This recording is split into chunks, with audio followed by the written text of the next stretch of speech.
What's going on, everybody? This is JohnJake Baseball on the mic here, coming at you with some USBL action as we are going ahead and get ready to get started here with some initial USBL action. But we do have one thing that we need to set aside first. We need to figure out who's going to be that final team in the wild card, right? The Baltimore Stone Crabs and the Seattle Pilots, if you remember from last episode, did end up finishing with the exact same record.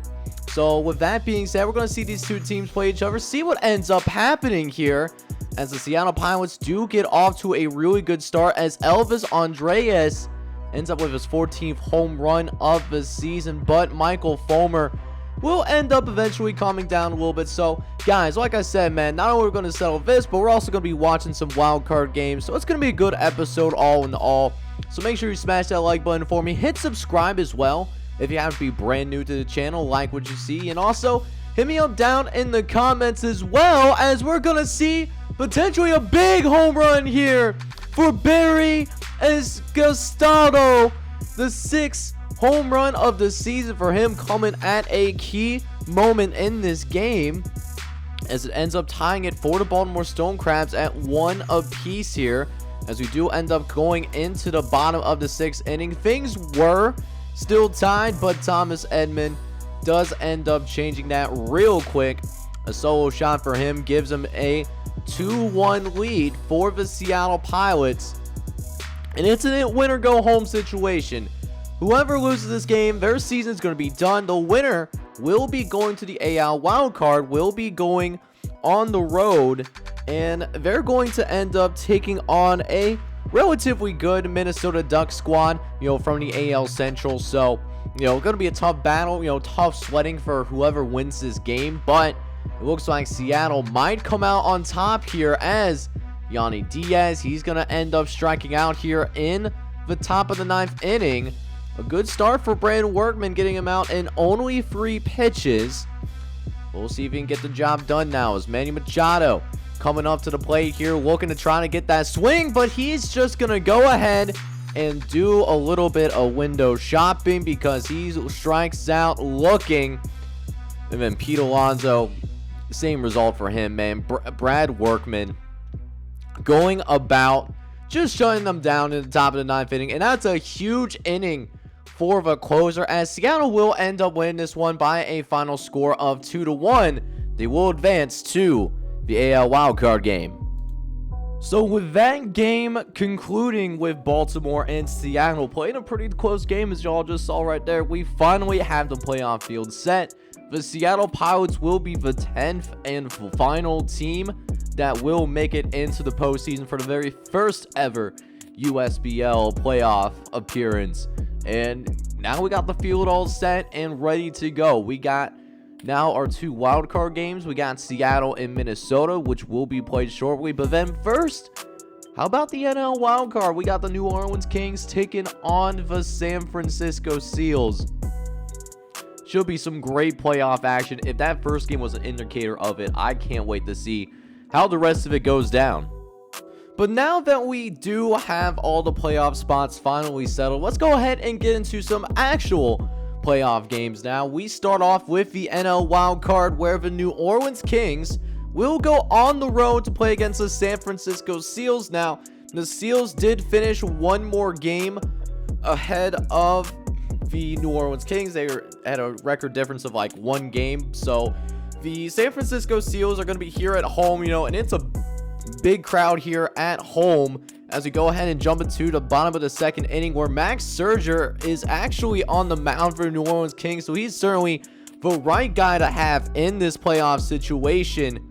But Salvador Perez, though, first at bat of the postseason, trying to get things going here, trying to get one.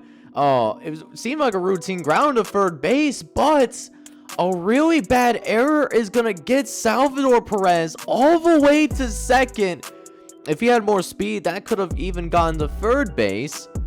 So now San Francisco, for the first time, has somebody in scoring position, and Rendell Grushek is going to go ahead. He is going to take full advantage of that first home run of the postseason for him. and the San Francisco Seals were able to go ahead and take an early 2-0 lead here.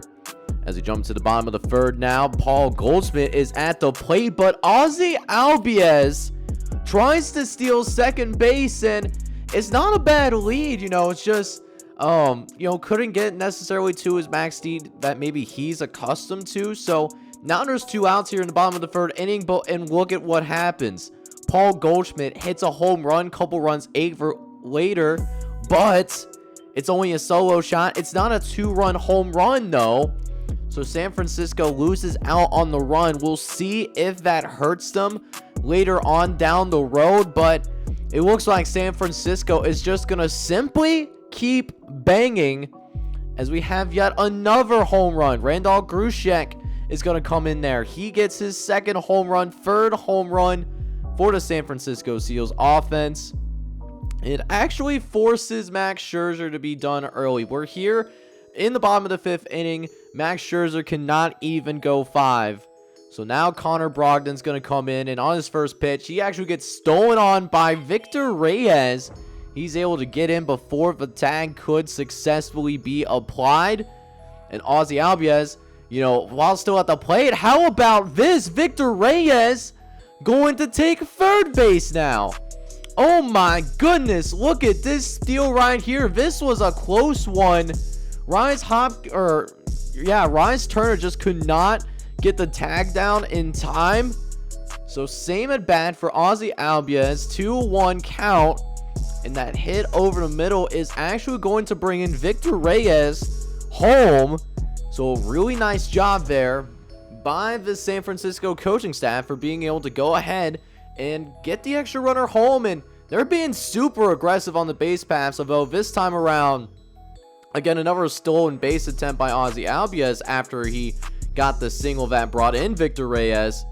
So Ozzy Albies is 0 for 2 on the day, but New Orleans, they really need to start getting their offense going. Hopefully this can be a turning point for New Orleans, as even though Yordan Alvarez is going to end up popping out to deep center field, that does at least get a run into the game, and it will get them on the board.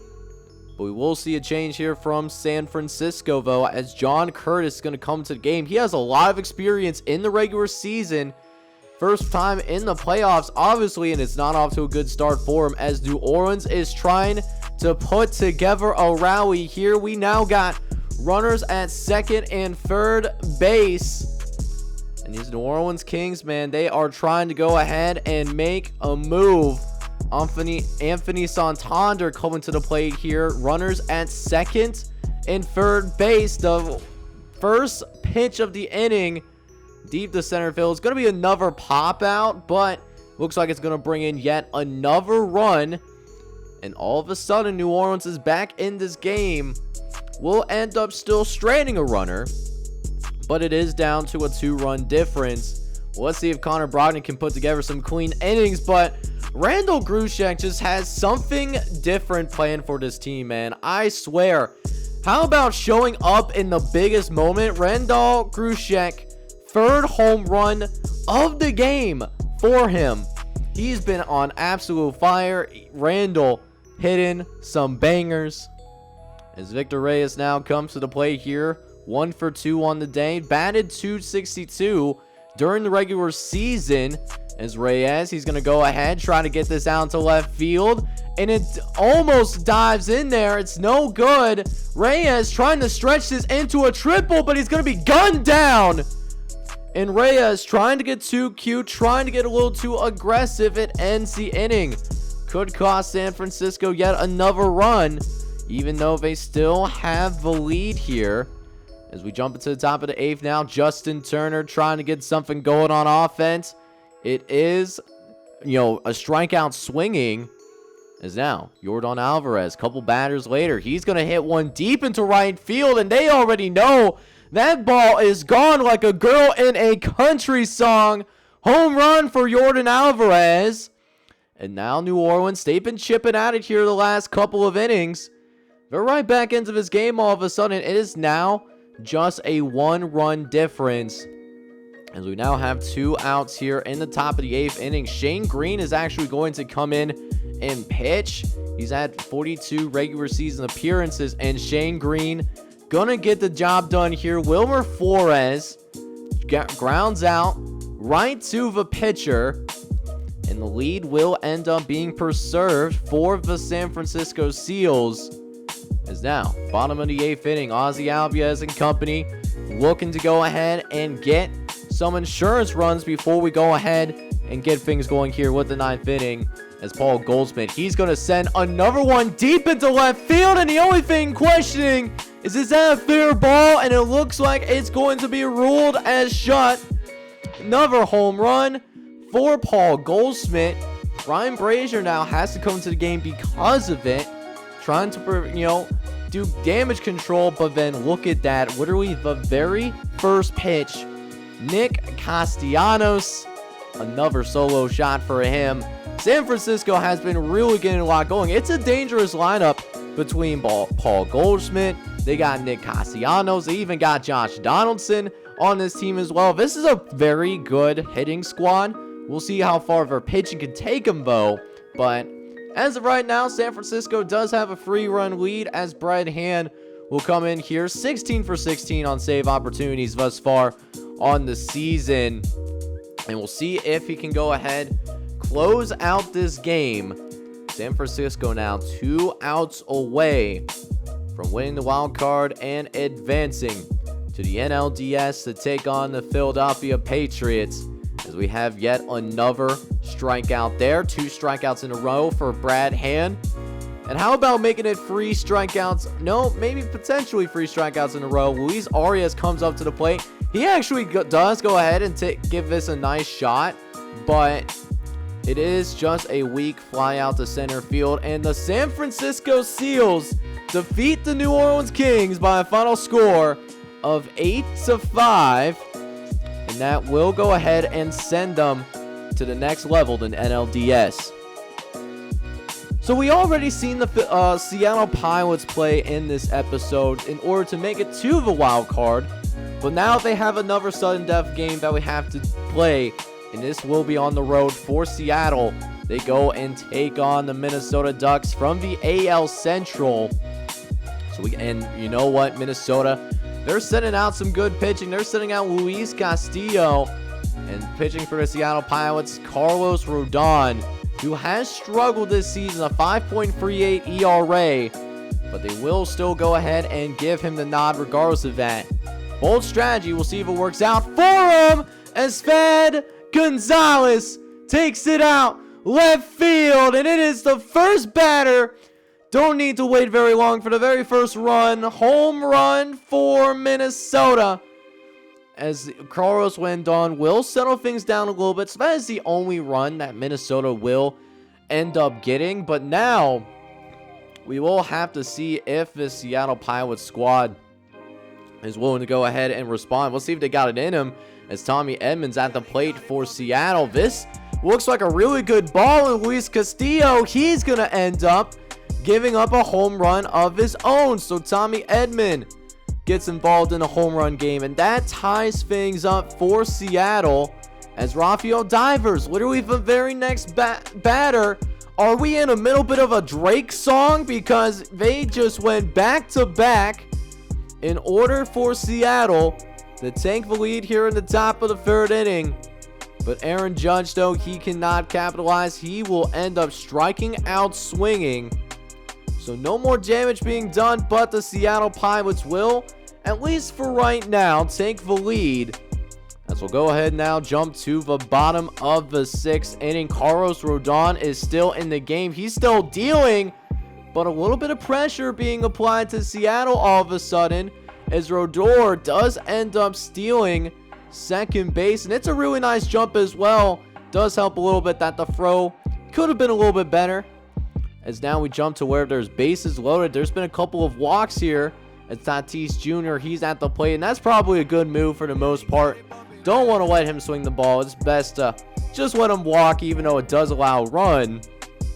As now Seattle is going to trot out D.L. Hall, the 21-year-old reliever who is making his first appearance the entire season.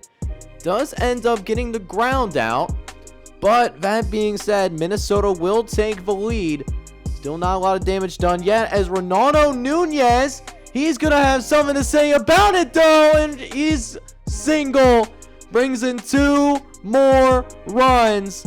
Tatis, Thad Gonzalez, both of them get to go home. And Minnesota extending the lead here. They're now going to be up 5-2. As now Tyler Thornburg comes to the game, making his 81st appearance of the season. That is including postseason play as well. As here we are in the top of the 7th inning now. David Dahl at the plate. First pitch thrown by Tyler Thornburg. David Dahl gets a hold of one. That is certainly going to be a fair ball as well. And that is also a home run.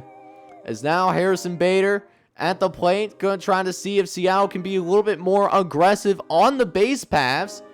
And they're certainly going to get it there, as they are successful with the steal. As now, full count once again. Harrison Bader is going to go ahead. He is going to go strike out, unfortunately. But Seattle does close the gap. But now we need to go ahead and see the Seattle Pilots play some good, solid defense. We'll see if DJ Hall and company are up to the task. And you know it's going to be a pretty difficult challenge when you already know that Fernando Tatis Jr., is at the plate. And, that means they, not all the focus is going to be on those runners. So able to get a stolen base off of that. And that stolen base is going to eventually turn into a base hit as well.